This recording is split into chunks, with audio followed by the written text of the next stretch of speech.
Shalom semua, shalom juga yang di online. Ya, puji nama Tuhan.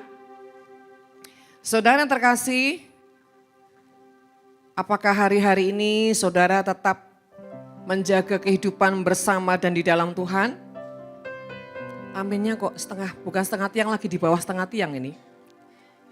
Amin ya. Memang sudah seharusnya kita selalu hidup di dalam kehendak Tuhan. Pagi hari ini kita akan sama-sama belajar firman Tuhan. Mari saudara buka dalam Yohanes pasal yang ke-7. Yohanes pasal yang ke-7.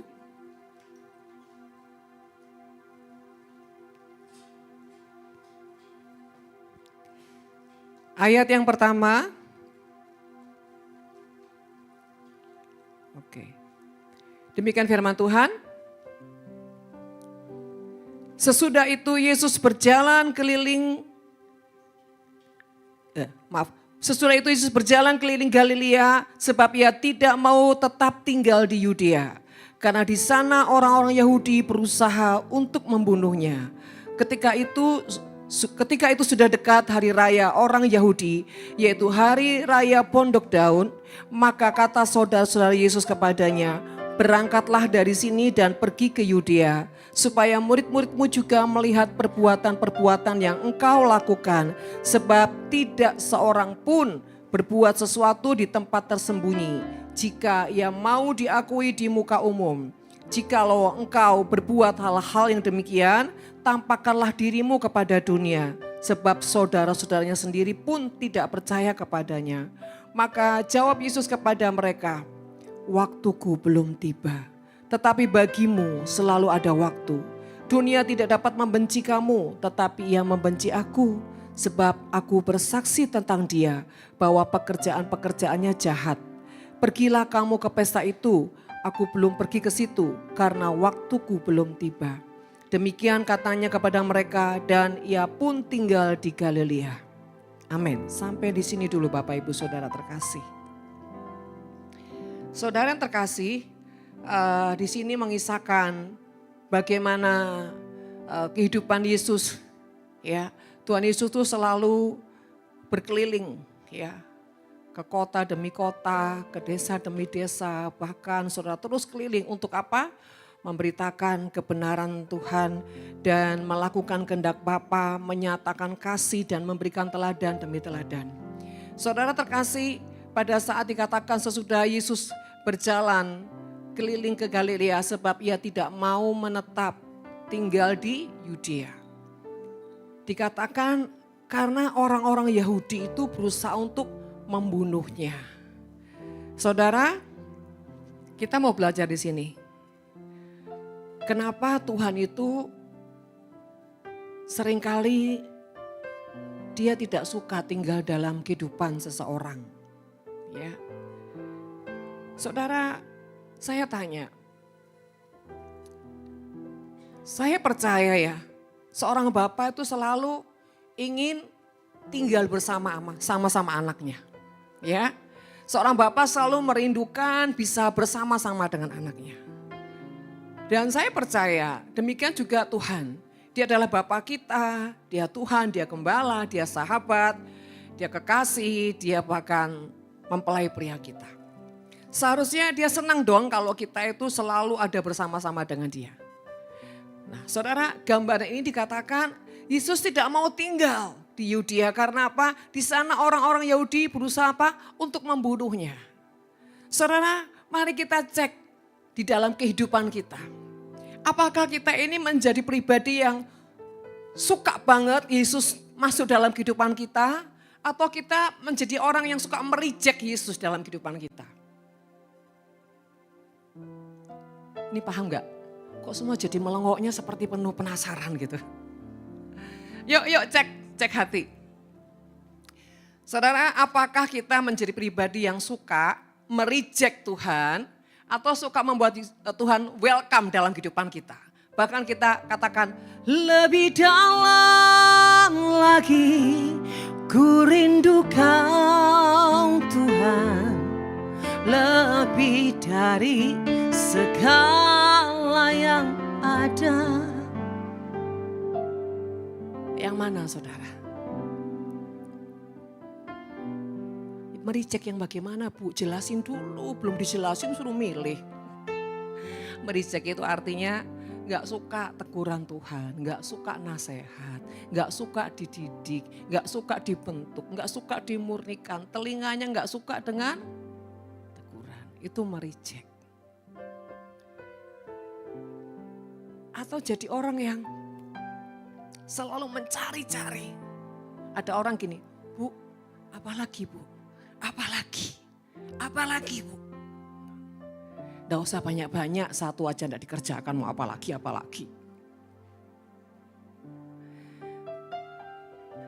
Kan manusia tuh sukanya tuh serakah, betul nggak? Kata Tuhan apalagi. Ntar dulu, kata Tuhan terlalu banyak, satu aja nggak dikerjakan. Saudara, jangan kita ini seperti orang-orang Yahudi yang di Yudea. Selalu mau mereject, selalu ingin membunuh kebenaran, selalu tidak siap dengan kebenaran, tidak siap dengan didikan. Tapi sukanya kayaknya mencari-cari. Ya, kalau sudah baca di ayat yang selanjutnya sampai ayat 11-12. Orang-orang Yahudi itu mencari, mana Yesus, mana itu Mesias. Ya. Tapi sudah terkasih, mencarinya bukan benar-benar ingin mencari. Bahkan saudara ahli Taurat, orang-orang Farisi, mereka memburu Yesus. Tapi mereka tidak sedang memburu dengan sebuah kebenaran. Tapi memburu untuk sebuah kebutuhan yang menyangkut pribadinya. Saudara, mari jangan sampai kita ini puluhan tahun ikut Tuhan.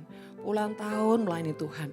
Tapi kita tidak sadar bahwa seringkali kita tuh mereject Tuhan. Kita tidak membuat kita ini, kalau saudara ada di firman Tuhan yang air sampai ke mata kaki, sampai ke lutut, sampai ke pinggang, bahkan sampai membuat orang itu berenang. Ya, nah kita jangankan sampai pinggang saudara, semata kaki aja udah kayak utuh lompat.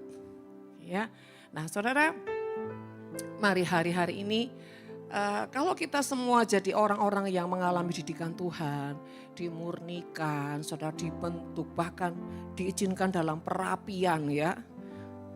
Saudara jangan GR juga, waduh saya ini sepertinya kayak lagi di perapian Bu. Alah, di perapian piye. Saya ini benar-benar dimurnikan, walah dimurnikan piye saudara. Banyak orang itu kegeerannya gitu loh saudara. Ya. Nah saudara terkasih, orang itu kalau ditaruh di perapian, orang itu sudah tidak akan gerak kemana-mana. Itu baru ditaruh di perapian. Artinya ketika dia diproses dalam apapun, dia tuh tetap jadi orang yang stay. Bahkan tidak teriak-teriak sama Tuhan. Itu lagi di perapian saudara. Tapi kalau masih kayak kutu kopret, loncat sana, loncat sini, lari sana, aduh kok di perapian.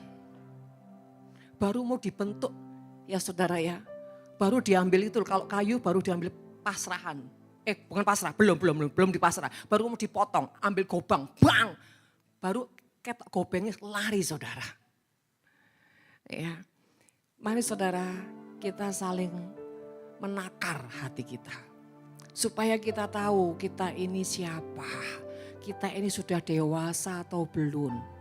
Ya, saya ini bagus loh bicara hari ini lemah lembut loh. Enggak, enggak loh. Lemah lembut loh saudara. Bukan lembutnya lemah. Katanya gini, saya ini Bu enggak bisa dalam kalau lemah lembut karena lembutnya saya tuh lemah gitu. Nah saudara ya, kita semua harus cek apakah kita ini termasuk golongan orang-orang yang di Yudea atau golongan orang-orang yang di Galilea. Ya, saudara di Galilea Tuhan banyak melakukan keajaiban, mujizat-mujizat saudara. Galilea itu bukan tempat yang besar, sebuah kota yang kecil. Tapi di situ banyak orang-orang itu bertobat, banyak orang-orang itu haus dan lapar. Ya, nah saudara terkasih, kita kelihatannya tidak mereject Tuhan dalam hidup ini. Buktinya saya suka kok Bu baca firman Tuhan, saya dengar khotbah, saya itu haus dan lapar. Tapi selama engkau tidak bisa mempertanggungjawabkan firman, sama saja. Engkau tidak mereject tapi engkau menutup hatimu untuk tidak melakukan firman. Sama, ya wis. Pernah enggak saudara eh, diberi sesuatu sama orang, diterima. Tapi barang itu enggak diapa-apain. Atau makanan, tapi ya enggak dimakan. Diterima tapi ditaruh tok. Pernah gak gitu? Atau saudara sendiri yang seperti itu? Sama. Firman Tuhan tidak ditolak. Tapi kalau suruh melakukan, nanti dulu Tuhan. Saatku belum tiba. Jadi saudara kasih, jangan buat Tuhan itu enggak tahan. Sebetulnya saudara, Tuhan itu harus stay, tinggal di dalam kita. Dan sebetulnya dia sudah di dalam kita. Buktinya apa? Buktinya ada Roh Kudus di dalam kita. Tapi ketika kita tidak mengaktifkan Roh Kudus, itu tandanya kita sedang mereject Tuhan. Kita tidak sedang menghidupkan Tuhan. Ya, jadi saudara kasih, mari jadilah orang ketika dia itu bersamamu, dia itu menikmati sesuatu yang dari Tuhan. Jangan menikmati hidupmu, salah. Itu menjadi penyesat nanti. Karena apa? Engkau mengkultuskan diri sehingga engkau menarik semua orang datang kepadamu untuk menikmati hidupmu, itu salah. Ketika orang datang kepadamu, dia harus melihat dan berbalik kepada Tuhan, mencari Tuhan. Bukan mengkultuskan hidupmu. Ya. Jadi saudara terkasih, jangan sekali-kali kita menjadi orang yang menggantikan posisi Tuhan. Membuat orang takjub dengan kita sehingga orang itu kecenderungan apa? Cari kita untuk apa? Gandol saudara. Gak boleh, lagunya kan gandol Gusti saudara. Ya, nah yang kedua saudara terkasih, jadilah orang yang selalu membuka hati, bukan cuma membuka telinga tapi membuka hati, bahkan jadilah orang yang selalu punya kehausan untuk sebuah didikan. Jangan lari dari didikan, jangan nyelintut dari didikan, nyelip-nyelip saudara ya, nyelip-nyelip itu gimana? Kelihatannya mendengar tapi begitu nanti ada orang di depan saudara, saudara itu berdiri di belakang orang itu. Atau mendengar tapi tidak terlalu meresponi. Pernah nggak saudara lihat orang yang ditegur, kelihatannya kayak gini, oh baik, ya. Sikapnya aja ya, tapi hatinya sebetulnya menutup. Hatinya sebetulnya marah, hatinya berontak. Itu namanya mereject. Itu membuat Tuhan nggak bisa tinggal di dalam kita. Ya, saudara, mari belajar gini loh, kita itu harus tahu indikasi di dalam kita itu siapa sebetulnya. Dan selalu pastikan setiap kali, bukan setiap nanti berapa, enggak, setiap waktu pastikan yang di dalammu ini siapa. Bagaimana cara memastikan? Satu, apa yang kau rasakan. Dua, apa yang kau pikirkan. Ketiga, apa yang kau keluarkan dari perkataanmu, dari hidupmu, dari sebuah tingkah lakumu, bahkan dari keputusanmu. Itu akan membuktikan siapa yang di dalammu. Kalau hal-hal yang negatif, hal-hal yang jahat, sudah pastikan itu bukan Tuhan.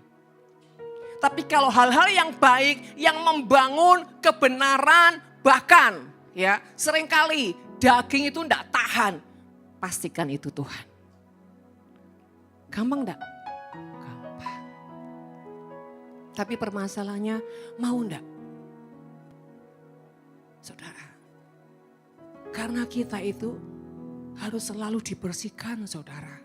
Sama setiap hari saudara mandi berapa kali? Berapa kali? 2. Saya seminggu sekali kayaknya Bu. Saudara terkasih, kalau di luar negeri itu bisa mandi bisa seminggu cuma 2 kali saudara. Karena apa? Dingin banget gitu loh ya. Nah saudara terkasih, kita itu harus selalu suka kalau dibersihkan. Ya, namanya dibersihkan tuh pasti enggak enak saudara. Karena disapu bersih apanya? Kotorannya, dagingnya. Ya kalau di karakter tuh egonya, sifat-sifat yang pasti nggak enak. Nah, saudara terkasih, kalau kita kan kepingin Tuhan selalu di dalam kita. Bahkan kita itu selalu harus menikmati Tuhan dalam perjalanan kita.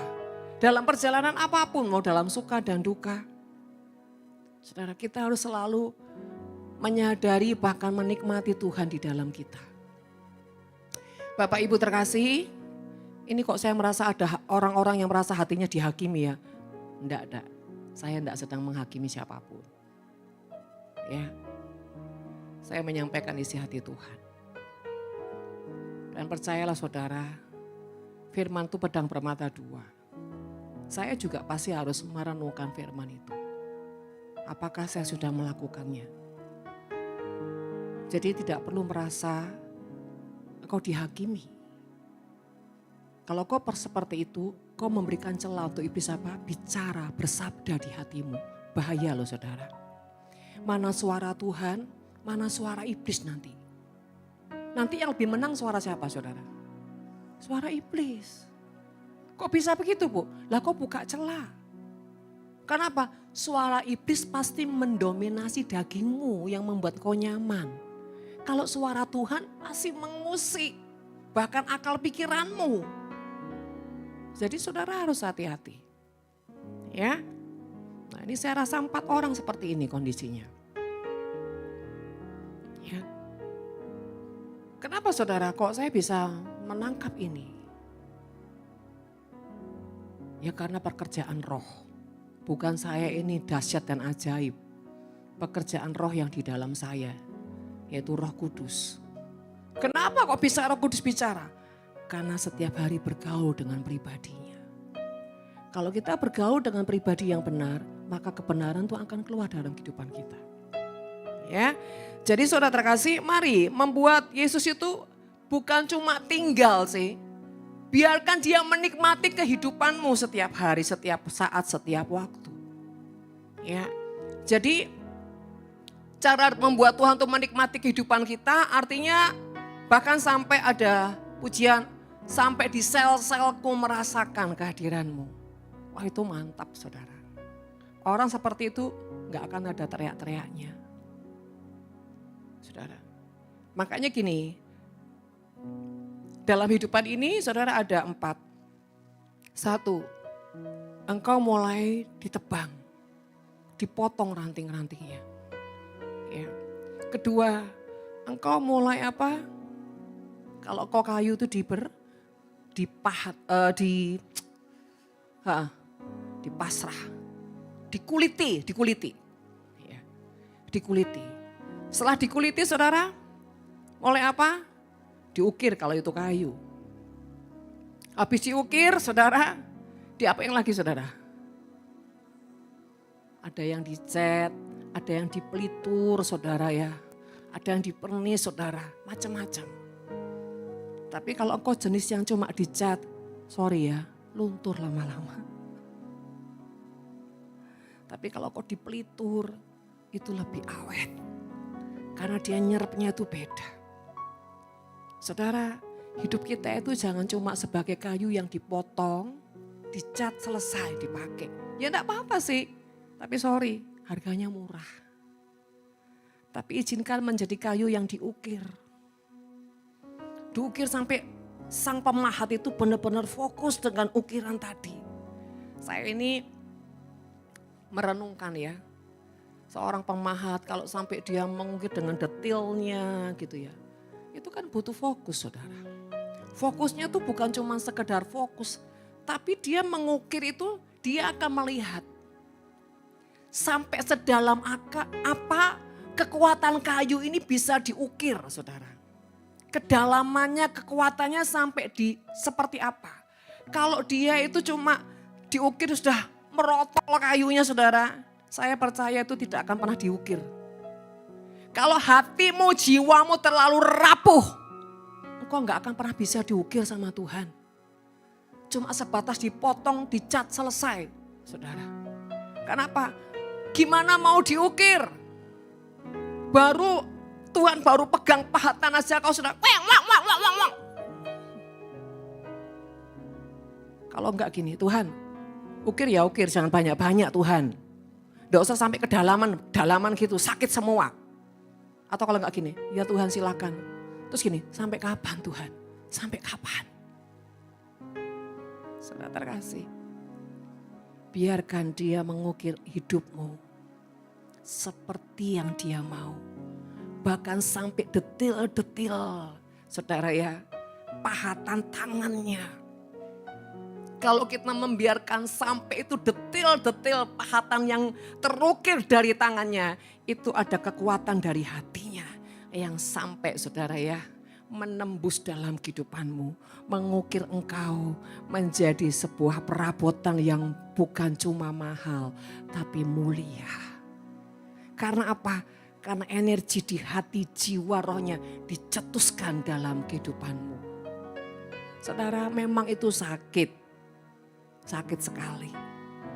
Tapi ketika kau punya pengertian yang benar akan dirinya, pengertian yang benar akan rancangannya, saya percaya ukiran itu akan membuat engkau punya nilai hidup yang sangat mahal. Bahkan dunia jangankan menyentuhmu, membelimu aja gak sanggup saudara.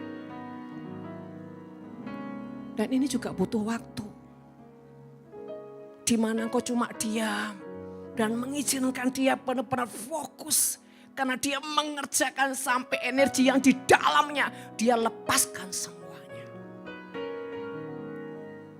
Dan tentunya pada saat diukir dia dalam setiap ini dia akan melihat lagi, menikmati saudara.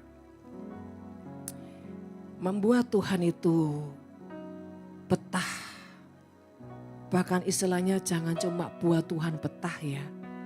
Buat dia menikmati kita. Buat dia menikmati kita. Di dalam segala aspek hidup kita. Sampai hidupmu semua ceritanya tentang Tuhan. Tidak ada lagi tentang dirimu. Saudara, mari kita setia dari perkara-perkara kecil. Mau teguran, mau didikan, mau hajaran. Ya.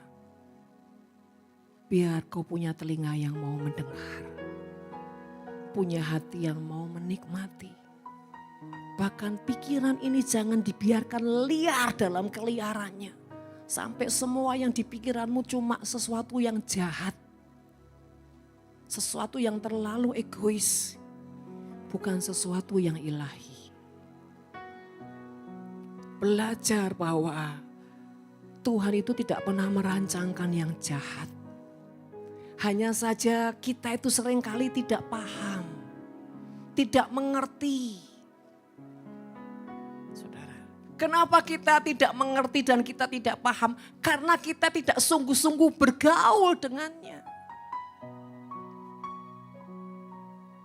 Saudara, mari saudara belajar bagaimana kita bisa bergaul dengan Tuhan. Setia dari perkara-perkara kecil. Apapun yang Tuhan mau kau lakukan, lakukanlah dengan setia. Bahkan ketika orang tidak memperhitungkan, bahkan tidak melihat engkau, bahkan seakan-akan banyak orang sepertinya ya, kayak melemparkan semua menjadi tanggung jawabmu. Jangan kau merasa begini. Keterlaluan ya orang-orang ini. Kok ya enggak ada yang ngerti ya. Aku ini sudah rasanya sudah enggak tahan. Enggak sanggup loh. Saudara, seberapa kau dipercayakan Tuhan sesuatu yang besar. Bahkan maaf kata. Kalau sampai Tuhan izinkan kau enggak punya saingan. Engkau punya sesuatu yang ilahi itu nilainya mulia dan sangat mulia. Karena apa? Karena Tuhan tidak bisa sembarangan mempercayakan sesuatu yang mulia kepada orang lain. Jadi bersyukur, nikmati saja. Nikmati. Jangan merasa jadi beban, stres. Saya ini gak ada yang bantuin, saya ini gak ada yang mengerti. Kan ada lagunya. Dia mengerti, dia peduli persoalan yang sedang terjadi. Lah ya itu Bu, tapi dia siapa yang kau maksud? Dia suamimu, dia istrimu, dia anakmu, dia siapamu? Salah, dia cuma Tuhan. Kenapa saudara? Hanya Tuhan yang harus menjadi andalan kita. Tidak ada yang lain. Satu-satunya yang ku andalkan, satu-satunya yang ku percaya.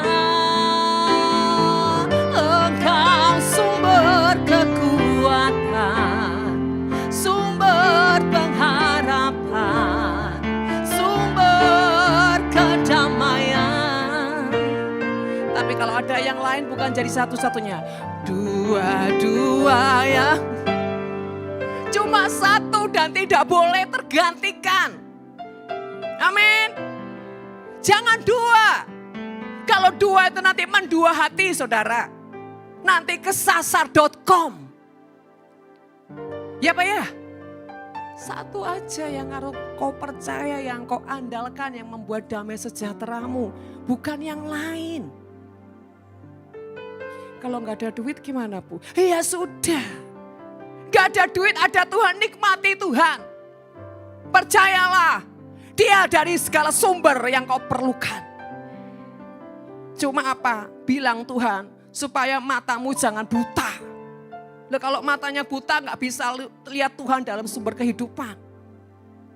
Duit tidak di tanganmu, tapi Tuhan kirim burung gagak terus. Mana lebih enak? Dua-duanya Bu. Gitunya aja serakah manusia, minta dua-duanya. Nah, saudara terkasih, sekarang pertanyaannya. Seberapa betah Tuhan tinggal di dalammu, nak? Coba ukur. Seberapa Tuhan itu betah tinggal di dalammu? Dan kapan Tuhan menikmatimu? Coba. Makanya kita itu perlu saudara buku agenda pribadi. Hari ini puji Tuhan, Tuhan betah tinggal di dalamku walaupun cuma 1 menit. Lah. Hari ini Tuhan menikmati banget. Tapi cuma 5 menit. Yo kan ya puji Tuhan bukan mengucap syukur dalam segala perkara. Loh, manusia ku pinter loh yang ngeles-ngeles saudara ya. Nah, saudara terkasih, orang yang membuat Tuhan tinggal menikmati hidupnya. Dia adalah orang yang setia pikul salib. Setia pikul salib. Gak pernah bilang sampai kapan pikul salib Tuhan. Dan kedua, orang itu tidak pernah punya pembenaran diri. Tidak pernah keluar dari mulutnya tentang pembenaran diri. Mau disalahkan, mau dihakimi tetap. Ku jawab ya, ya. Ku jawab ya, ya. Ku jawab ya Tuhan. Ku jawab ya Tuhan. Ku jawab ya.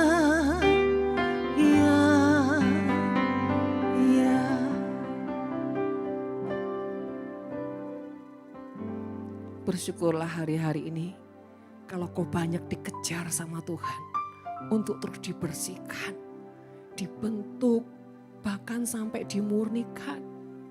Dan akan sangat mengerikan sekali kalau kau gak pernah disentuh sama Tuhan. Jangankan Tuhan sentuh dirimu, noleh aja enggak. Bagaimana kita bisa tahu Tuhan gak pernah noleh sama kita? Ketika kau membiarkan keliaranmu, sepertinya tidak ada apa-apa. Sepertinya bahkan kau fine-fine saja. Padahal kau liar.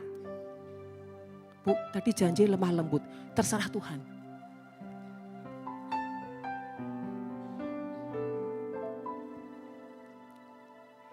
Mari saudara. Sejujurnya saya cuma ngikuti Tuhan aja tadi pagi jam 6 pagi. 4:30 saudara. Tuhan kasih ayat ini dan sebenarnya saya nggak tahu nanti apa yang mau dikupas. Cuman saya perhatikan aja. Tapi mau arahnya kemana saya nggak ngerti. Nah saudara terkasih, karena kita itu harus menyadari panggilan hidup kita adalah menjadi seorang penyembah-penyembah yang harus dan wajib sampai meradiasi bangsa. Jadi kalau meradiasi bangsa, kita harus menjadi pribadi yang selalu mengosongkan hati jiwa roh kita. Hanya membuat Tuhan yang berdaulat menguasai kita. Itu saudara. Sampai hasratnya menjadi hasrat kita. Seleranya menjadi selera kita. Jangan dibalik-balik. Jangan seleramu Tuhan paksa, kau paksa untuk Tuhan menjadi suka dengan seleramu. Jangan. Saudara. Belajar punya telinga ini. Jendela telinga untuk selalu mau membuka sebuah yang ilahi. Saudara. Saya beritahu ya, kalau pikiran tuh langit-langit, plafon rumah. Kita ini kan rumah Tuhan ya. Lah pikiran tuh plafonnya saudara. Telinga ini jendela. Hati adalah pintu. Seringkali orang hanya membuka sampai di jendela. Tapi pintu hatinya ditutup rapat-rapat. Ya Pak ya. Kenapa? Karena dia membiarkan plafon kehidupannya terbuka lebar-lebar. Sehingga serangan udara demi udara, spirit-spirit asing masuk mengotori pikiran. Menembus ke panca indera dan ujungnya jatuh ke hati. Saudara hati-hati. Kalau kau membuka telingamu, buka juga hatimu. Tapi kendalikan pikiranmu. Hari-hari ini jadilah orang yang bukan cuma membuka. Kejar kebenaran. Kejar perkenanan. Jangan cuma tunggu. Tunggu ditegur, tunggu di ini, tunggu di... Jangan. Tapi jangan juga kejar-kejar. Tapi tidak lakukan saudara. Kejar dan melakukan. Kejar dan melakukan. Ya. Saya percaya kalau engkau adalah orang yang setia pikul salib, hidupmu akan berubah. Nasibmu juga berubah. Saya tanya, nasib itu ditentukan siapa saudara? Tuhan? Yang bilang Tuhan siapa? Angkat tangan coba. Cuma satu orang. Nasib ditentukan oleh kita, coba angkat tangan. Saya enggak angkat tangan, enggak ngerti apa-apa. Saya enggak ngerti angkat tangan.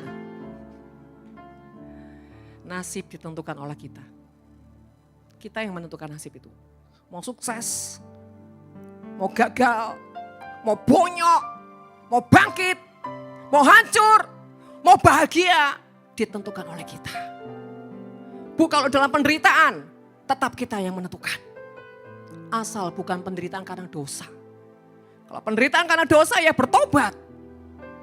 Kalau penderitaan karena kau pikul salib yang Tuhan pasang. Dan kau belajar pada Tuhan. Saudara, kau nikmati. Tapi banyak salib-salib yang bukan dipasang oleh Tuhan. Firman Tuhan berkata, pikulah kuk yang kupasang, belajar kepadaku. Nah saudara sudah pikul salibnya bukan dari Tuhan, dari dosamu, dari kebebalanmu. Ya, tambah tidak bisa dengar suara Tuhan. Karena salibnya bukan salib yang dari Tuhan. Salib karena dosa dan kedegilan hatimu. Yang kedua ada orang yang salibnya dari Tuhan. Tapi enggak mau belajar dari Tuhan. Saya taat Tuhan, taat. Setia. Tapi enggak mau buka telinga dan hatinya untuk apa? Tuhan bicara. Ya enggak bisa. Setiap kali diomongin, aku ngerti. Lah, pernah enggak saudara lihat orang begitu? Aku ngerti. Ngerti aku. Saking ngerti nih sampai apa? Bahlul. Banyak orang mau pikul salib, tapi tidak mau dengar Tuhan. Tidak mau belajar dari apa yang Tuhan lakukan. Pikul salibnya sudah benar, taatnya sudah benar, setianya sudah benar. Tapi indikasi yang di dalamnya tidak ada Tuhan, ya tidak benar saudara. Tidak jadi. Contoh seperti saudara mau bikin kue. Bahannya udah benar, sudah ada cetakan loyangnya dimauin. Tapi cara buatnya tidak sesuai aturan, bisa nggak? Nggak bisa. Tetap kau harus dari Tuhan cara melaksanakannya. Nggak bisa mau-maumu sendiri. Nggak bisa dengan kebiasaannya begini, biasanya begitu, tidak bisa. Tuhan selalu punya segala cara. Dan Tuhan tidak mau sesuatu yang basi. Sesuatu yang baru. Selalu baru setiap hari. Baru setiap hari. Besar setiamu Tuhan. Besar setiamu. Maksudnya besar setiamu tuh Tuhan yang selalu nunggu. Setia nunggu. Kapan kita datang, kapan kita tanya, kapan kita berguru. Dia selalu stay menantikan kita datang dan bertanya kepadanya. Dan berguru kepadanya. Tapi sudah ditunggu-tunggu. Tidak kunjung datang. 12 saudara. Seringkali kita tidak berjalan bersama Tuhan. Ini satu ayat kok cuma ini tuh ya saudara. Ini masih banyak ayat loh. Itulah kedalaman hikmat. Satu ayat bisa sampai 3 jam ini bisa saudara. Ayo kita buktikan. Membedah semua yang di jiwa. Jadi Bapak Ibu saudara kasih. Mari jadi orang yang selalu rajin membersihkan kehidupan kita. Rajin. Terus mencari selera-selera Tuhan. Dan rajin untuk mengerti hatinya Tuhan. Saudara sekali lagi, supaya kita ini menjadi pribadi yang berkemenangan. Dulu saya punya program ya di Radio Sangkakala. Pribadi yang berkemenangan. Tapi sebelum menang, kalah terus saudara. Tembak dua, kalah terus ya Tuhan. Kata Tuhan gini, kalau kalah apa? Satu, diizinkan punya pengalaman, hancurkan kesombongan, keakuan dan bla bla bla gitu ya. Selanjutnya apa? Belajar, ben gak sok merasa pinter. Nah, selanjutnya apa saudara? Kalau Tuhan izinkan kalah, ben gak sombong. Tapi setelah itu saudara kita gak putus asa toh. Tuhan, aku tak belajar supaya menang gimana. Ya, nah saudara. Kehidupannya gini saudara, kalau orang mau menang, Tuhan izinkan kalah dulu. Kok diberkati berlimpah-limpah, entek sih saudara. Loh, katanya dia semakin bertambah, tunggu dulu, bertambah pasti. Dientekno dulu, dibersihkan dulu wadahnya. Kiranya Engkau memberkati aku berlimpah-limpah sewagelile dan memperluas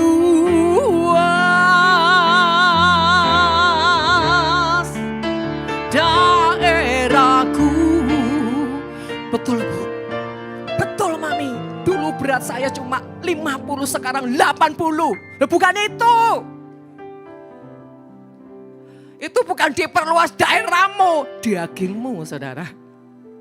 Yang diperluas itu bobot indikasi yang di dalam rohmu itu loh. Ditarik. Saudara. Sampai benar-benar kapasitas ilahi itu tanpa batas. Dan ini bisa dilakukan hanya orang yang inilah yang ku punya, hati sebagai hamba yang mau taat dan setia padamu Bapa, kemana kan ku bawa hati yang menyembah dalam roh dan kebenaran sampai tak terbatas. Ketaatannya, keradikalnya tidak pernah membatasi Tuhan. Terus dan terus. Hanya orang-orang yang tipe seperti ini bisa hidup dalam perkenanan Tuhan. Bisa hidup dimurnikan Tuhan. Bisa hidup dalam perapian Tuhan. Sampai dia menjadi apa? Kegidian. Saudara yang terkasih, mari jangan jadi orang yang selalu kegeeran dan kegeeran. Sampai merasa apa? Sudah penuh Tuhan, sudah cukup Tuhan, sudah tahu, sudah pintar. Sehingga apa? Engkau menutup semua gerbang hatimu. Hati-hati saudara. Tapi jangan jadi orang yang, Bu, kalau itu enggak ada pada saya, Bu, percayalah. Tapi mindermu, mbok, saudara. Akut. Mindernya tuh kebangetan. Enggak percaya dirinya, rapuh. Saya itu enggak mungkin sombong, tapi minder podoai. Enggak sombong, tapi enggak percaya diri. Minder, takut, khawatir. Ya sama aja ujungnya kalau ditarik, kenapa minder, kenapa takut, kenapa khawatir. Karena takut salah, takut dipermalukan. Lagi itu tuh saudara, dua-duanya enggak ada yang benar. Percaya diri, harus percaya diri. Kita sebagai anak Tuhan. Tapi jangan sok percaya diri. Percaya diri untuk siapa saudara? Menghadapi iblis. Kita tahu kita anak Tuhan. Ngapain harus takut sama iblis? Ngapain harus takut sama dunia? Gak. Tapi di luar itu, kau harus jadi orang yang apa? Tahu diri. Bagaimana kita bisa mencari, belajar sebuah perkenanan? Ini tiba-tiba Tuhan bicara. Dari mana kita bisa mengerti orang itu diperkenan Tuhan atau tidak? Dari cara kau meresponi pemimpinmu. Dari cara kau menghormati orang tuamu. Dari cara setiap reaksi demi reaksi yang keluar dari kehidupanmu. Disitulah takaran. Apakah engkau orang yang berkenan di hadapan Tuhan? Apakah saya sedang menjadi pribadi yang meninggikan diri? No. Saya juga masih punya pemimpin-pemimpin kok saudara. Yang saya harus taruh kehormatan saya. Saya menghormati bukan pada orang yang di atas saya. Bahkan orang yang paling rendah pun saya menghormati. Saya tidak pernah menganggap sesuatu yang rendah. Karena saya tidak mau menabur yang jahat. Saudara kasih, banyak orang sok merasa diperkenan Tuhan. Tapi sikap hatinya, keangkuhannya mengerikan sekali. Cara dia meresponi, cara dia respect. Bahkan sesuatu yang keluar dari hidupnya, dari mulutnya. Seringkali itu, maaf ya, bukan tidak sopan lagi. Terlalu liar, terlalu liar.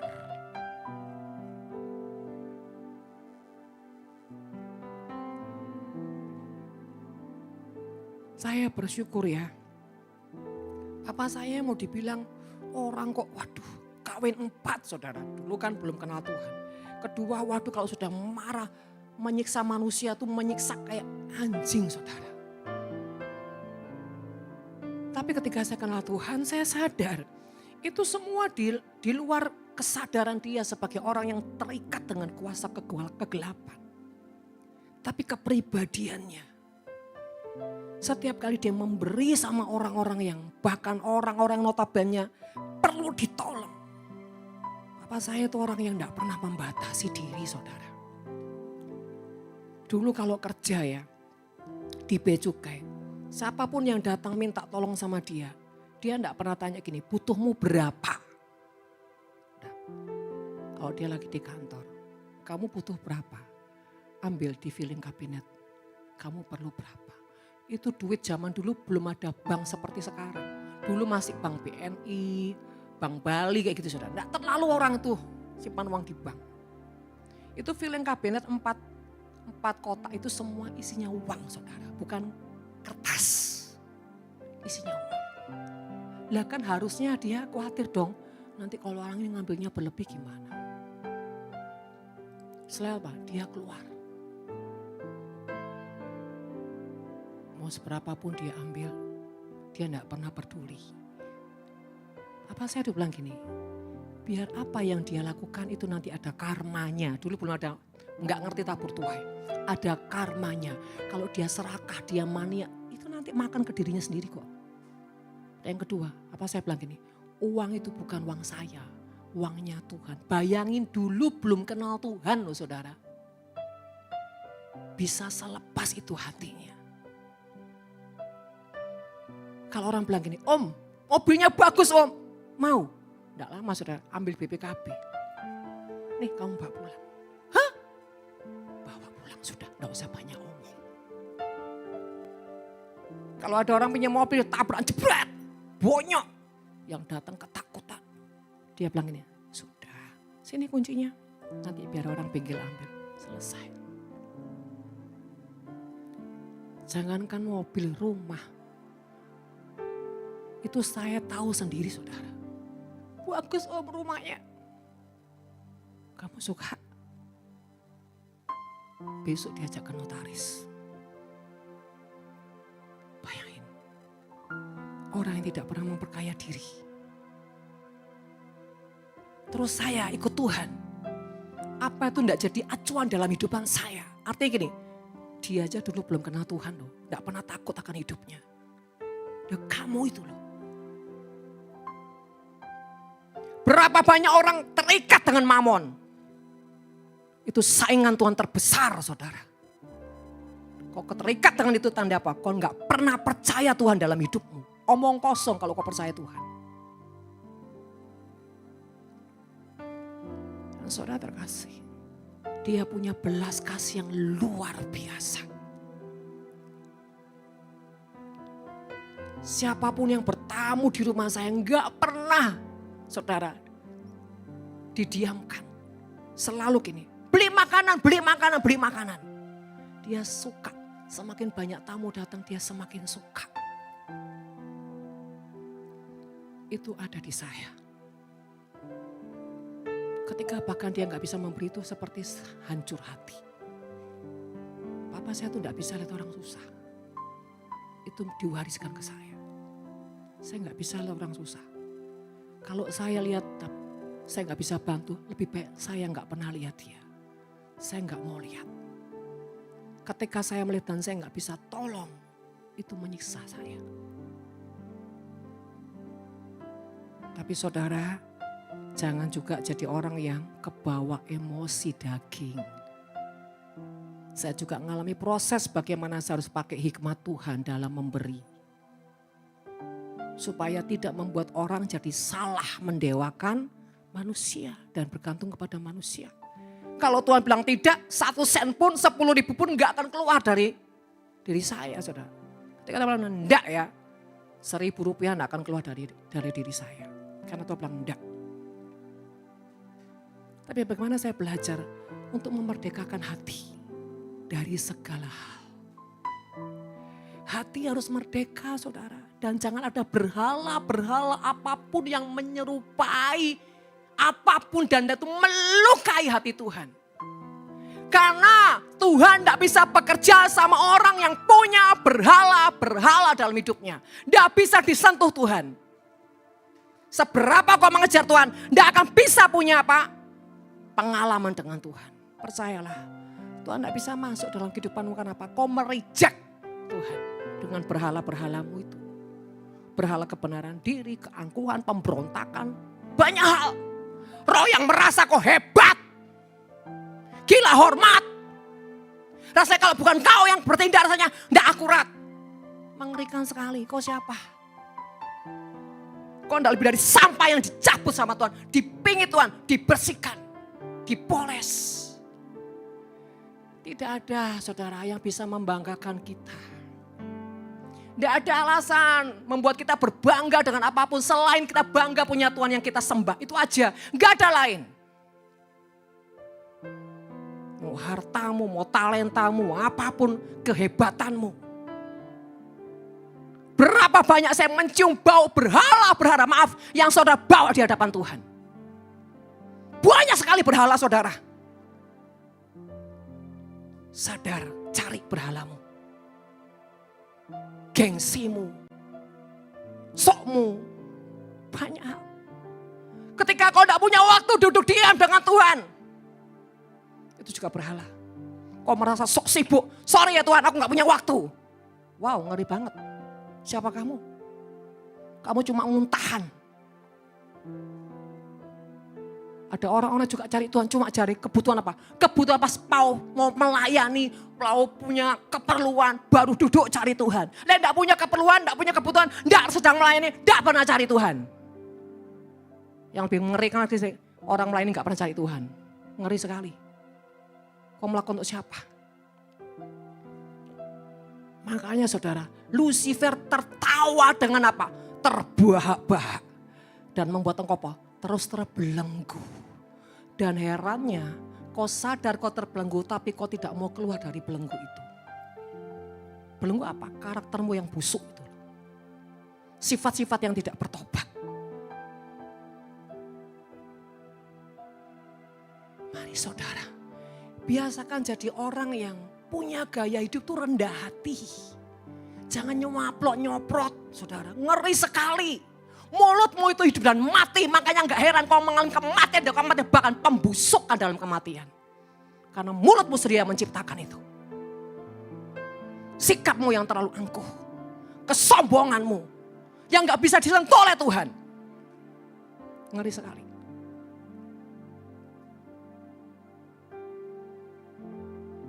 Shirley ini dulu punya berhala saudara.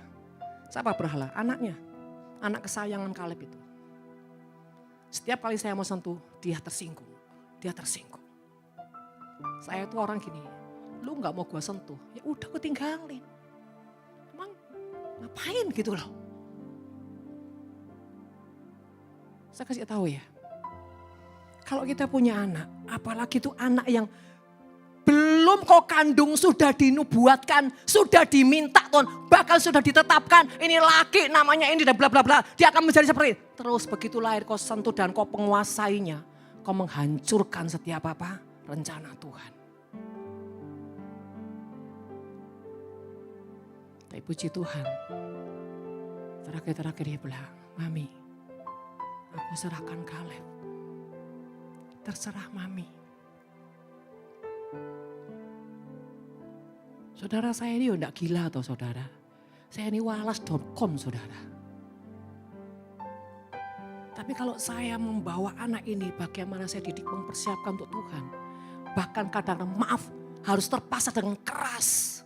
Percayalah saya melakukannya hati saya hancur kok saudara. Karena nurani saya ini terlalu punya belas kasihnya itu besar. Percayalah saudara. Itu dibalik semua apa yang sebetulnya saya nggak mampu melakukannya. Tapi saya harus melakukannya. Sama ketika Tuhan harus menghajar hidupmu. Sebenarnya dia nangis. Dia lebih tersiksa dari apa yang dia lakukan. Karena apa? Dia bapak kau anak. Betul apa betul saudara? Percayalah. Saya ini tidak disuruh Tuhan tidak akan sentuh siapapun. Tapi ketika Tuhan suruh saya sentuh dan dia nolak. Puji Tuhan. Malah orang kalau jauh dari saya gini, berbahagialah aku, damai sejahtera melingkupi hidupku. Sedang kau apa? Sebenarnya kau sedang menuju kuburan. Bukan saya bilang saya Tuhan, tidak. Coba saudara perhatikan di Alkitab ini. Siapa jadi orang-orang yang bisa militan dan bisa dipercaya Tuhan dan bahkan diperkenan Tuhan sampai mati.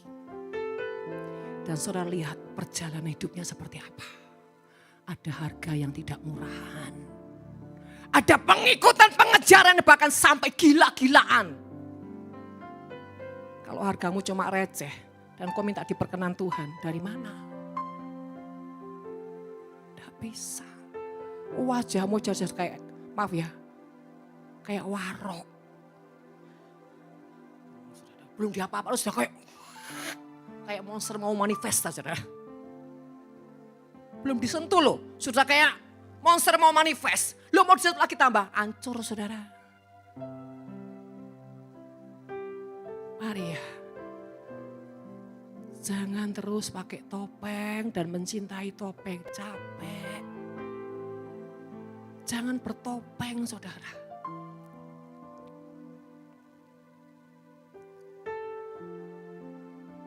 Saya tuh ngomong kan anak saya. Ketika lihat orang itu rajin, wah pengejaran akan Tuhan, militan. Bahkan maaf kata yo, sampai membabu diri. Selalu saya ngomong sama anak saya.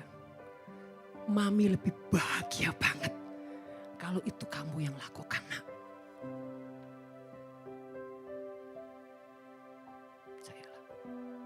Saya enggak bahagia kok kalau anak saya cuma tidur di kamar. Enak-enakan, zona nyaman, menyentuh sesuatu semua yang aman. Enggak pernah sesuatu yang beresiko dan sampai merendahkan sampai.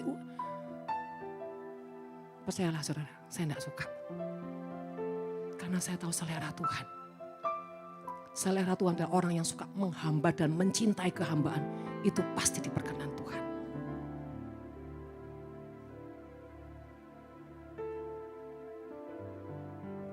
Percayalah saudara. Kalau standar saya tiba-tiba diturunkan jadi seorang budak yang harus seperti pembantu. Saya tidak pernah keberatan dalam hidup ini saudara. Tidak pernah keberatan. Karena saya tahu. Saya sedang menyediakan anggur manis untuk sang raja. Bukan apa yang dilihat manusia yang dilihat Tuhan. Tapi yang dilihat Tuhan itu yang berkenan. Jangan bangga dengan apa yang dilihat manusia. Itu penuh berhala dan tipu daya. Dan ujungnya maut. Tapi ketika kau melakukan apa yang tidak dilihat oleh manusia. Percayalah mata Tuhan akan terus berfokus kepada hidupmu. Bahkan sampai Tuhan izinkan kau harus habis-habisan. Dalam hidup saya itu sering saudara. Membiarkan rekening saya sampai 0 dan 0 dan 0. Padahal saya punya banyak kebutuhan. Di depan mata kebutuhan saya besar. Tapi ketika Tuhan bilang kosongkan anak, saya kosongkan. Bahkan ketika Tuhan tidak minta pun saya punya inisiatif. Tuhan, kau mau ini Tuhan. Kalau kau mau gak apa-apa, ambil. Dan belum sampai dia bicara ABC. Saya mengerti perasaannya, detik itu saya lakukan. Apakah ada tantangan? Ada tantangan. Resiko, ada resiko. Percayalah saudara. Tapi setiap kali saya cuma begini. Hatiku percaya,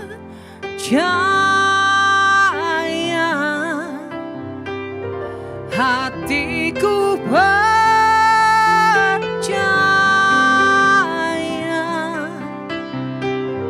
hatiku percaya,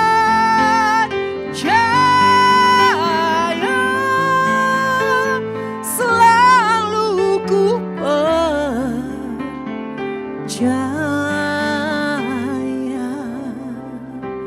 Bahkan pada masa saya pernah mengalami yang gak punya iman sekalipun. Gak punya iman. Gak punya iman saudara. Tapi saya tetap memutuskan. Aku tetap percaya kok Tuhan. Aku memilih untuk tetap percaya. Tetap percaya. Dan saya tidak pernah membiarkan saya membuka meja judi di hadapan Tuhan. Itu terlalu kurang ajar. Saya kasih segini ya Tuhan, supaya kau kasih segitu. Wah itu malah menampar Tuhan saudara. Melecehkan Tuhan. Seberapa sih uangmu? Seberapa hartamu? Sampai kau buka meja judi di hadapan Tuhan. Orang-orang yang pelit dan kikir dan penuh mamon. Segala sesuatu harus perhitungan.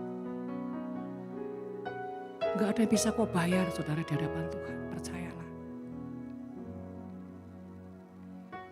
Saudara, Mari dalam hidup ini, jangan aneh-aneh.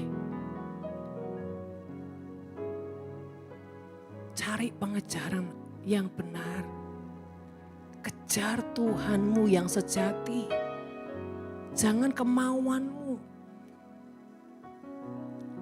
Saudara, saya ini tidak mudah untuk tidur dengan siapapun. Satu ranjang. Karena buat saya gini, saya tuh suka sendirian karena saya punya privasi dengan Tuhan yang sewaktu-waktu, ya. Bukan terlalu kekudusan, enggak, Saudara. Saya ini seperti budak yang sewaktu-waktu tuannya butuh, saya harus siap. Gitu, Saudara. Cuma itu tujuannya. Kalau sewaktu-waktu bos punya sesuatu, saya langsung yes. Bukan sok kesucian, enggak. Kedua, saya memastikan tempat saya harus bersih. Kenapa? Kalau raja itu datang tempat saya juworo kotor, ya apa? Enggak tega saya.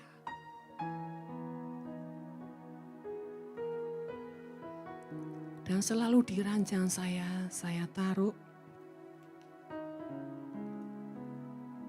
ini. Buat saya selalu menganggap ini surat cintanya untuk saya.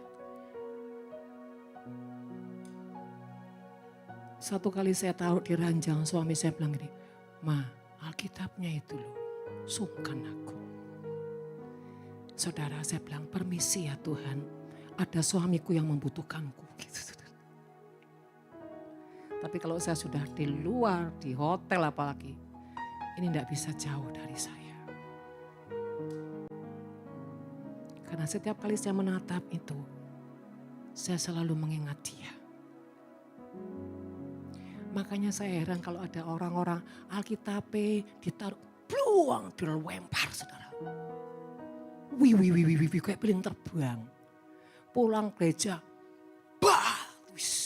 suangar, Saudara.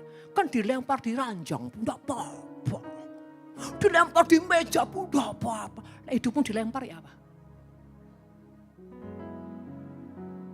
Kadang ditaruh di bawah-bawah gitu, Saudara ya. Dilewat, diinjek, gak sengaja gitu, Saudara. Bukan kita mengkultuskan sesuatu yang benda loh, tidak. Gini loh, seberapa bobot di dalam dan pengertianmu akan Tuhan dan semua tentang Tuhan, kau gak akan meremehkan ini.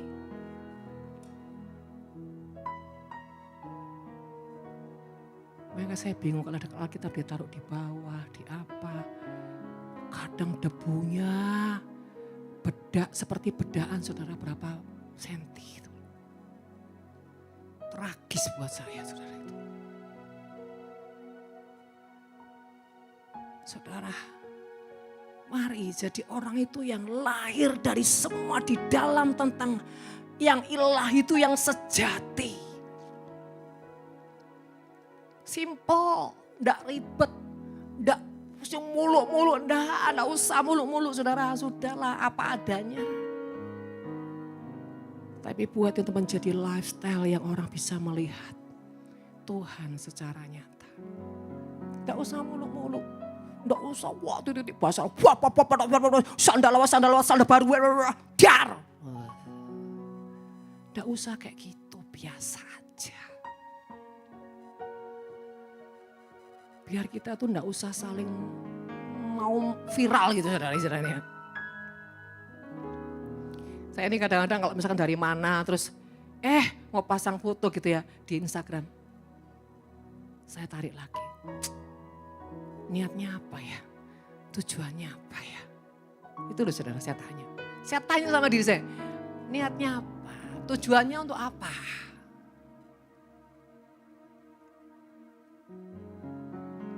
Kalau tujuannya jelas dan Tuhan berkenan, saya akan pasang. Kalau tidak, buat apa? Apalagi kalau itu ke tempat-tempat yang kayak di luar negeri, di mana wow dunia tahu aku sedang ke Eropa. Alah Eropa. Bu, enggak boleh Bu. Itu supaya buat ya perjalanan hidup supaya memuliakan Tuhan. Ya semua kembali ke motivasi saudara. Motivasinya apa sih? Bukan boleh aja. Ini bukan takaran boleh dan tidak boleh. Tujuanmu apa? Motivasimu apa? Kalau itu sesuatu yang untuk memuliakan Tuhan dan kau benar-benar murni, oke, pasang aja nggak apa-apa. Tapi kalau sudah nggak jelas hatimu, mau diapa-apain juga nggak bisa. Saudara, mari kita harus membawa kehidupan kita untuk membuat bukan Tuhan hanya tinggal, nganggur, diem, mati, vakum dalam kehidupan kita, yaitu Roh Kudus. Tapi buat dia selalu bersinergi, mengendalikan kita, bukan kita mengendalikan Roh Kudus. Roh Kudus tolong ya, gini, Roh Kudus tolong ya. Wih, kayak satpam saudara Roh Kudus, kayak jongos. Tapi biarlah Roh Kudus, apa yang Bapa mau dalam kehidupanku. Kan gitu saudara. Mampukan aku, kan begitu saudara. Ya, saudara terkasih, mari pelajari yang di dalammu. Teriakan-teriakanmu. Manipulasi. Semua tentang sampah-sampah di jiwa, di rohmu. Ayo bereskan, bersihkan. Cintai yang sejati, yang murni, yang ilahi. Bahkan memiliki pengejaran.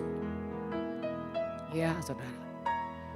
Nah, saudara terkasih, kalau kau sudah punya pengejaran akan sesuatu, jadilah orang yang bisa menempatkan diri. Saya ini kalau misalkan saya bersama siapa, misalkan Coach Ren atau siapa. Saya selalu seperti pelayan yang berjaga-jaga. Dia butuh apa, dia mau apa, dan saya harus tanggap. Menunggu-nunggu. Bukan saya mau menjilat beliau, no. Tidak ada ya dalam kehidupan saya, kamu semua menjilat, tidak ada. Tapi saya tahu jadi orang bisa menempatkan diri. Dua, mencintai, melayani. Jangan heboh. Tapi tidak punya bobot. Dan jangan punya manipulasi. Jadi saudara terkasih, membiasakan yang di dalam ini jernih, murni. Dan mencintai yang kesejatian.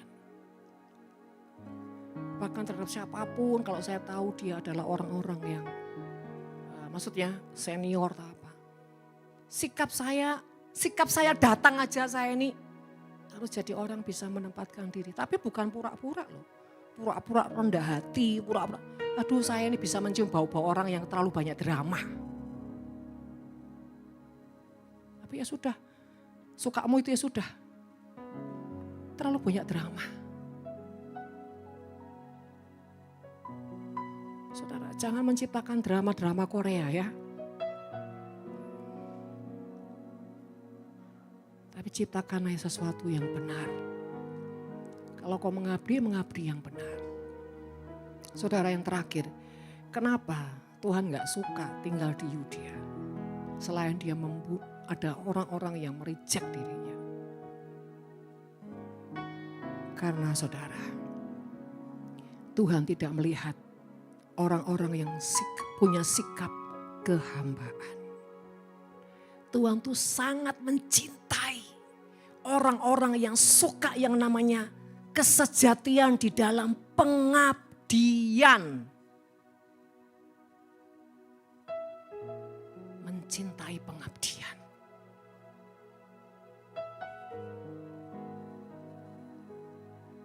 Tuhan paling gak suka sama orang yang terlalu cuek. Telinganya tertutup untuk hal-hal yang seharusnya dia harus punya reaksi. Punya passion, bukan action. Ingat, action itu saudara sesuatu yang diperintahkan, skenario. Yang duniawi. Tapi passion, sesuatu yang mengalir dari roh keluar. Itu passion. Bahkan yang gak bisa kau tahan. Itu passion. Makanya ada film apa? The Passion of apa? Of Christ. Bukan the action, the passion. Karena passion sesuatu yang keluar dari sejati. Jadilah orang yang suka melayani. Bukan karena dilihat orang. Tapi caramu melayani. Harus cara yang diperkenan Tuhan.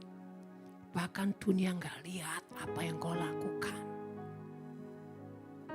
Jangan melayani supaya dilihat orang. Heboh apa, waduh paling saya risih ya. Kayak gitu tuh. Saya kalau dilayani orang seperti itu saya gak tahan, saudara. Gak tahan baunya. Bukan saya sombong, enggak loh ya. Saudara, kalau kita ini terbiasa dengan roh kebenaran, begitu ada bau yang palsu, kita nggak akan tahan, saudara. Itu enggak beda dengan sampah. Makanya saya nggak pernah terpukau dengan orang. Enggak pernah terpukau dengan begitu-gitu. Tapi saya suka sesuatu yang mengalir dari yang sejati. Kenapa saudara hari ini Tuhan membedah semua hanya dengan satu ayat.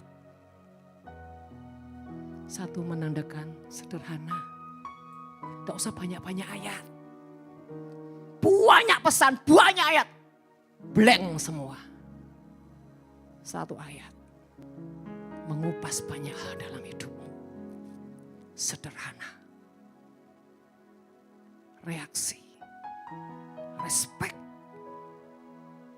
Itu penting. Kalau saya bilang menghormati pemimpin, taat tunduk, bukan saya itu jadi orang yang enggak, jangan salah artikan itu saudara. Banyak orang kok, saudara saya banyak orang. Bu, saya mau jadi anakmu, panggil mami ya. Bu, apalagi, bu didik saya. Dalam hati saya, bukan saatku belum tiba, saatmu yang belum tiba nak. Saya juga enggak kesenangan orang bilang, mami, bala. Kalau ujungnya bolo-bolo kayak apa saudara ya. Kau berani panggil mami, kau siap dididik. Kalau enggak, jauh-jauh. Dan saya juga harus lihat dong, ini takaran anak balita, ya anak SD, remaja, dewasa, semua kan enggak sama. Enggak mungkin anak baru balita tak gobang yo mati saudara. Anak SD kasih gobang yo mati saudara. Gitu. Yang kedua, didikan itu seberapa dan apa? Karena indikasi yang di dalammu akan mempengaruhi alat apa yang perlu dipakai. Betul betul saudara? Seperti orang sakit. Loh, kalau penyakitmu itu cuma di luar, ya ngapain harus dioperasi, dibedah, didedel kabeh? Ya enggak mungkin, dokter gendeng nih saudara. Oh penyakit cuma di luar, ngapain dibedah-bedah. Tapi dokter bilang, maaf ya, ini harus dibedah loh. Loh jangan dok, jangan. Kejam dokter, bukan kejam. Kau yang bodoh. Kau pelihara penyakit yang harus dihancurkan, dicabut, dipotong. Dipotong aja masih bisa menjalar. Jadi saudara ketika harus ada tusukan, harus ada pisau, bahkan pedang. Berarti apa? Yang di dalammu harus dibedah. Tidak cukup cuma seperti itu. Harus siap dengan sesuatu yang keras, yang tajam. Bahkan izinkan beberapa kali sampai dipastikan semua virus tercabut ke akarnya. Kan begitu saudara. Yang ketiga, tergantung reaksimu. Hari ini kau rela, besok enggak rela, yo balik lagi saudara. Ingat, seperti orang yang dilepaskan dari roh jahat. Ketika rumah itu kosong, masuk lebih apa? Lebih banyak. Ketika engkau membiarkan dirimu, ya, ketika engkau membuat Tuhan berhenti sesaat, nanti yang masuk lebih gila lagi. Percayalah. Jangan menghentikan cara Tuhan bekerja. Karena sudah dibedah. Virus masuk nanti lebih banyak. Tapi biarkan dia membedah sampai selesai. Bayangkan kalau dokter membedah itu tiba-tiba, dokter selesai dokter, nanti aja disambung lagi. Loh mati weh. Ya Pak ya? Setiap kali kau menghentikan karya Tuhan dalam mendidikmu, pasti kau mati. Tidak tunggu besok, detik itu juga rohmu pasti mati. efeknya pasti dan bla bla bla bla.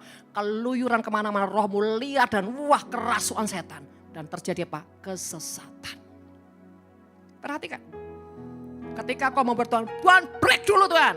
Nanti lihat dirimu, tidak akan tambah baik, tambah buruk. Jadi biarkan Tuhan mengerjakan sampai selesai.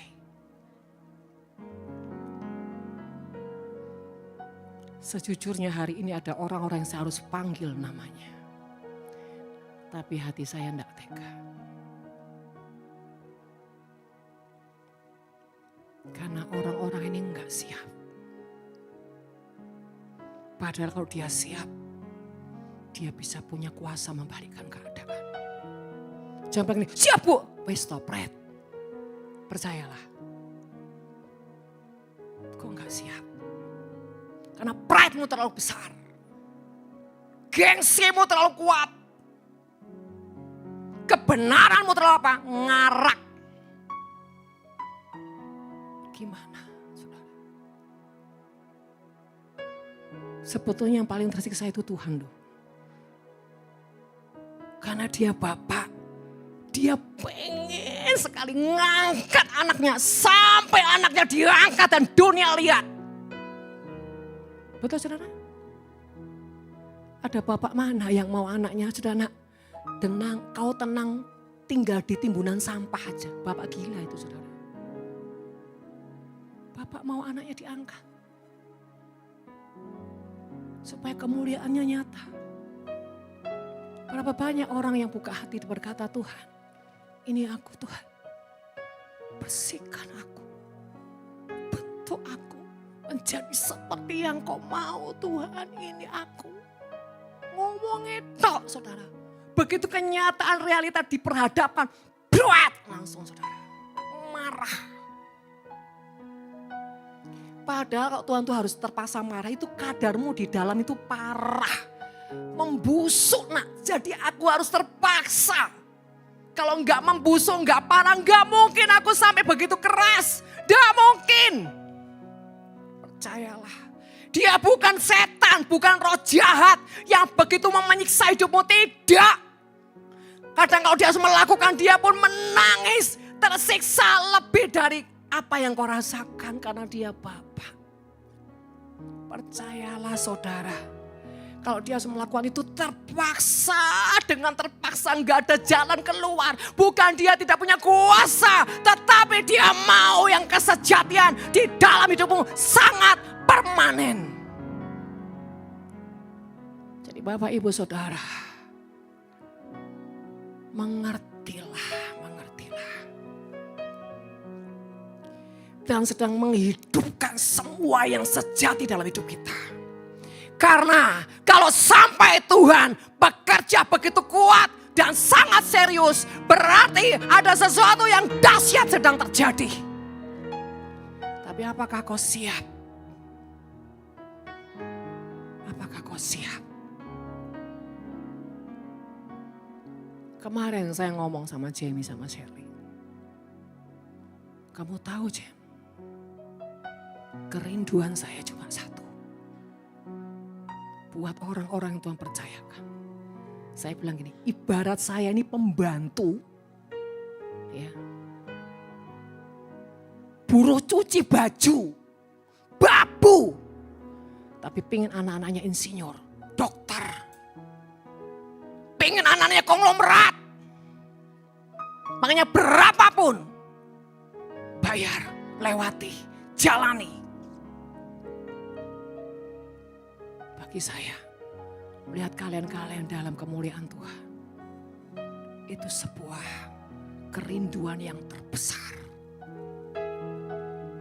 Saya enggak punya hasrat yang lain. Hidup saya sudah saya taruh saudara, di mezbah setiap saat. Untuk siapa? Untuk orang-orang yang Tuhan mau. Tuhan angkat hidupnya. Tidak ada kesukaan lain saudara. Saya tadi bangga lihat Shirley. Bagus penyembahanmu tadi. Saya ini kalau ada seseorang menyenangkan Tuhan. Waduh, saya langsung yang duluan cium kaki Tuhan. Cium kakinya.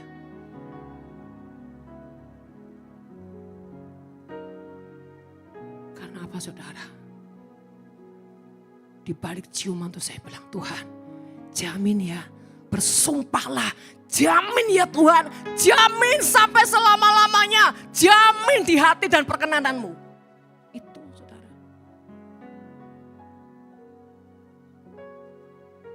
Mungkin orang bilang ini konyol, tapi biarlah apapun saya nggak pusing kata orang. Karena hidup ini hanya sementara. Karena sementara makanya harus lakukan yang maksimal, yang terbaik, yang berbobot, jangan yang ecek-ecek. Bahkan ada orang-orang yang saya perjuangkan di hadapan Tuhan walaupun itu babak belur saudara. Kadang-kadang saya ini maksa Tuhan loh, dalam tanda kutip. Maksa Tuhan. Saking gak tahannya lihat orang ini dalam kondisi seperti itu. Saudara terkasih. Sebab itu ya, saya tuh enggak minta banyak kok. Saya bukan orang yang gila hormat. Cuma gini aja loh, belajarlah sepakat dengan pemimpin. Itu aja. Saya enggak gila hormat kok saudara.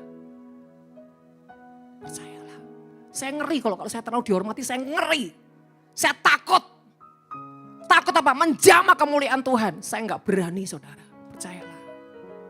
Saya akan kebaskan kalau ada seperti itu. Nah, saudara terkasih. Mari hari-hari ini renungkan. Seberapa Tuhan sudah betah dalam hidupmu. Bahkan tahap sampai dia menikmati kehidupanmu lewat apapun keadaanmu. Jangan pernah mengabaikan didikan Tuhan.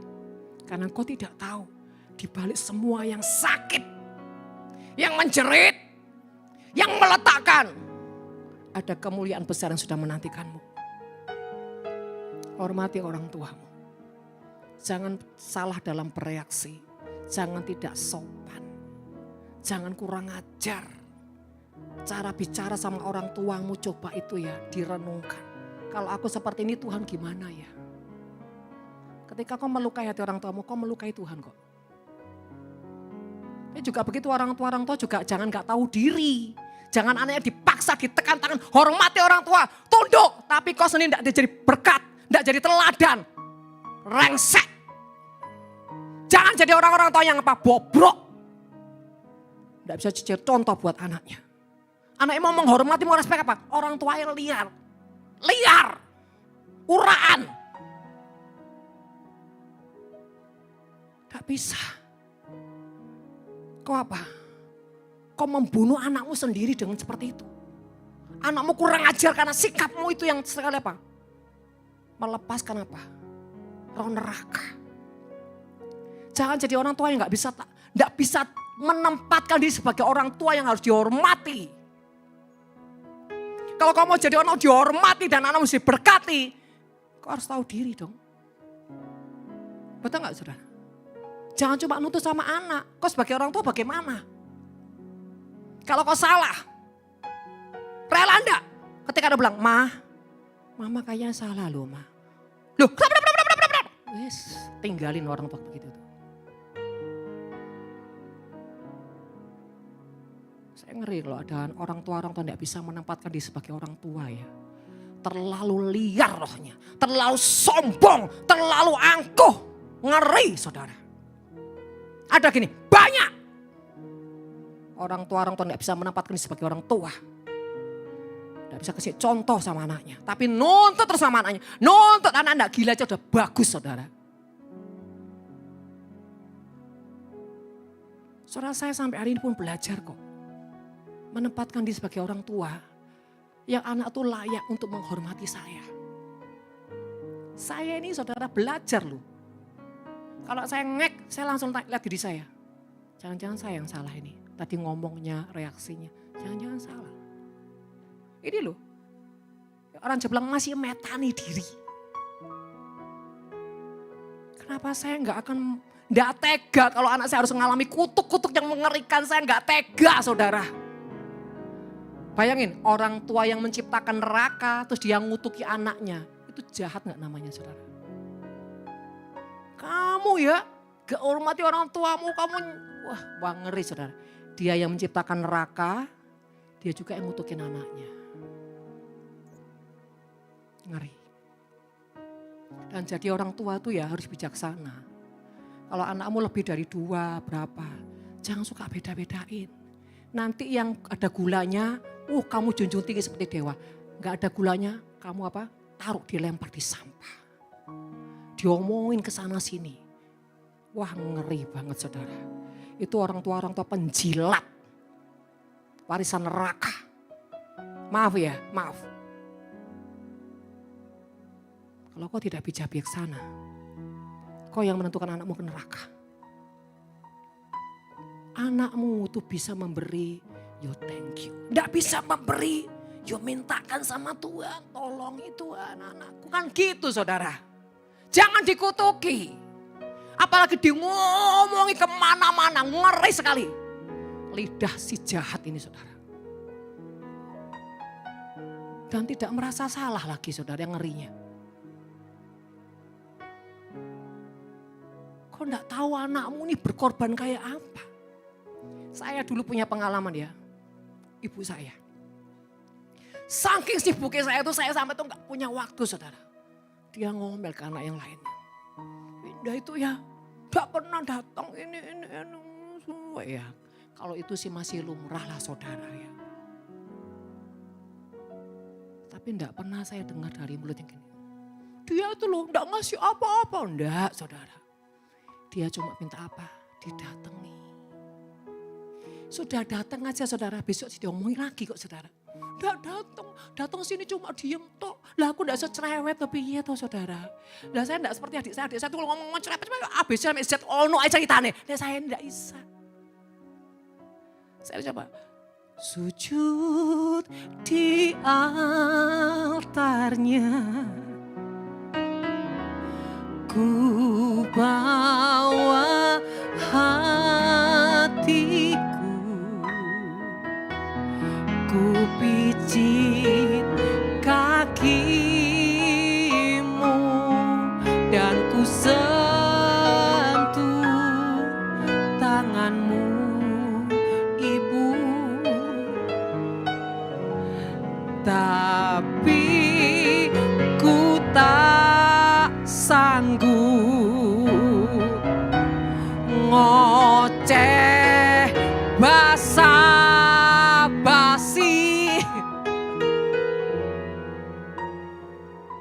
Lah ibu saya tuh mau saya tuh kayak anak perempuannya yang satunya nyerepet. Cerita nih saudara. Dari zaman abad-abad ada cerita enggak pernah habis saudara. Nenek saya ini saudara. Selalu silent. Enggak pintar ngomong. Percayalah saudara. Saya ini kalau memulai sesuatu susah. Saya enggak dijak ngomong ya enggak ngomong. Kecuali sesuatu yang ada perlu diomong. Jadi, ini juga, saya enggak bakal telepon orang lain. Enggak Tuhan. Saya sudah ditelepon begini, percayalah saudara ya. Percayalah. Terus apa mami? Tak tutup balik saudara ya. Karena saya itu orangnya jujur saudara. Nek suruh basa-basi itu enggak bisa. Telepon orang yang enggak punya tujuan ya enggak bisa. Percayalah saudara. Apalagi negur seseorang, hei sini. Percayalah saudara. Nek enggak Tuhan enggak paten saya, percayalah saudara. Saya ini sebagai angka mati saudara. Kalau enggak Tuhan enggak kira saudara, beneran. Susah saya ini. Saudara terkasih, saya enggak punya karunia ngoceh. Kayak Tanti Rono ceritanya saudara. Ya enggak apa-apa itu talentanya dia. Loh kalau orang pakai saya mati dunia ini saudara. Betul toh saudara? Harus ada yang nyerepet kayak Tanti. Ya toh? Kayak Elisa. Dunia enggak ada Elisa, enggak ada orang. Sepi. Dunia kayak misal kabeh. Hening saudara. Dalam ketakutan.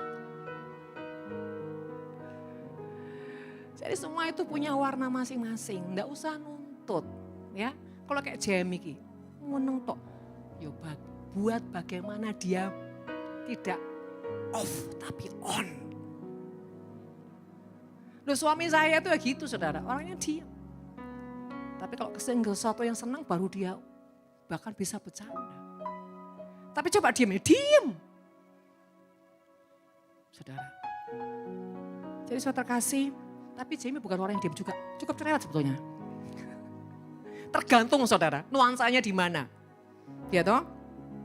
Nah kembali lagi saudara terkasih, mari orang tua supaya hidup keluarga rumah tanggamu tuh harmonis, romantis, dan penuh dengan hadirat Tuhan. Ayo tempatkan dirimu sebagai orang tua yang layak dihormati, disegani, bukan ditakuti loh ya. Takut cuma sama Tuhan, bukan takut sama orang tua. Orang tua dihormati, disegani, dan dilayani. Ya Re? Cunggu yuto. Kata Aurel, puji Tuhan aku gak duduk di situ. Ya tetap kena Aurel kau.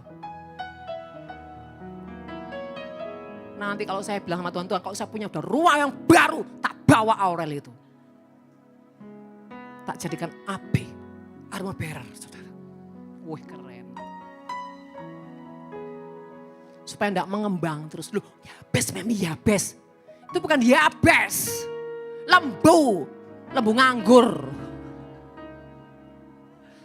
Saudara, lembu itu diperbesar untuk apa? Membajak. Lah dia besar tok. Enggak membajak saudara. Ya, jadi saudara kasih. Loh ayat 1 loh saudara. Sampai berapa jam ini? Mami sudah habis waktunya. Ada semuanya di dalamnya saudara yang lebih dahsyat lagi saudara. Sampai itu bilang, waktuku belum tiba. Kapan-kapan? Memang belum tiba beneran. Kan saudara, waktuku belum tiba. Tuhan, datanglah ke Yerusalem supaya murid-murid bisa mendengar apa yang kau lakukan. Tuhan bilang ini, waktuku belum tiba. Belum tiba beneran saudara. Padahal ini kalau dikupas, waduh saudara mengerti namanya kairos. Nggak kecepatan, ya nggak kelambatan. Tepat. Ketika kau udah di titik-titik ketepatan itu seperti di jantungnya Tuhan. Wah, dia dahsyat. Tapi karena waktuku belum tiba. Ya saudara terkasih, ya sebenarnya di sini, mari para orang tua nggak usah tersinggung, saya juga orang tua kok, bukan orang muda. Artinya udah jadi oma ini, saudara percayalah. Dan saya juga perlu introspeksi diri, bukan saya ngoceh toh. Ya bercermin diri. Ya, bila perlu belajar gini, bilang ke anak, menurut kamu mama ya apa? Tapi cok ngamuk mah, cok ngamuk. Menurut kamu papa ya apa? Jangan marah loh Pak, jangan tersinggung loh Pak. Enggak oh, papa ini mau belajar punya hati hamba gitu. Kalau sudah anak ngomongnya membukakan sesuatu ya. Papa tak belajar ya gitu saudara. Tapi yang penting anak-anak jangan kasih kesempatan. Gini Pak ya, terus kesempatan. Ngokong tuh namanya saudara ya. Harus menyampaikannya dengan sopan, minta hikmat sama Tuhan, bijaksana bahkan tanpa mengurangi rasa hormat sama orang tua. Ya, bicara itu tidak boleh mengurangi rasa hormat sama orang tua kita. Pasti kau diperkenan Tuhan. Amin. Ya, seperti itu saudara. Belajar. Bahkan istri-istri kalau bicara sama suaminya, bicaralah yang lembut. Bicaralah yang sopan. Saya ini mempraktekkan. Kalau bicara sama suami saya lihat dulu suasana hatinya. Keadaannya bagaimana. Enggak saudara. Belajar.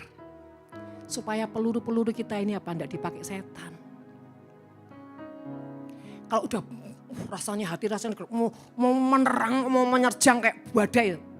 Saudara, kalau saya enggak siap, saya minggir dulu. Atret. Ya, sambil berdoa Tuhan, tolong gelombang kemarahan suamiku diteduhkan. Tapi kalau kita siap, tinggal pegang pundaknya. Papiku, saya panggil suami saya, papiku gitu saudara, manja-manja. Karena suami itu senang kalau istrinya tuh manja-manja.com gitu, betul? Tanya saya please. Dia paling benci, saya please, benci saudara. Tapi kalau sayangku, waduh, mak ser. Suami kalau udah emosi, sentuh pundaknya. Sayangku, kenapa?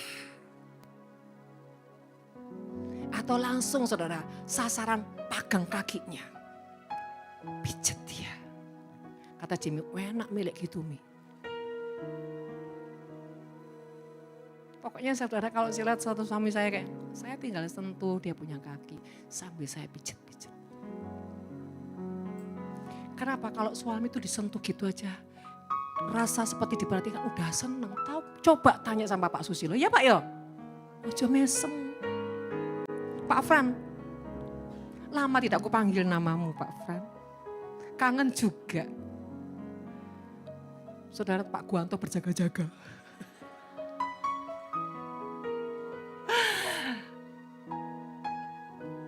Mari saudara kita membangun keluarga rumah tangga yang benar-benar penuh surga. Ya, semua itu enggak usah saling menuntut, tapi bagaimana saling berebut mendahului dalam melakukan yang baik. Ya, menyentuh, penuh perhatian, punya pengertian, dan membangunnya semua itu cuma satu tujuan, sebagai persembahan yang menjadi penyembahan. Amin. Mari bangkit berdiri.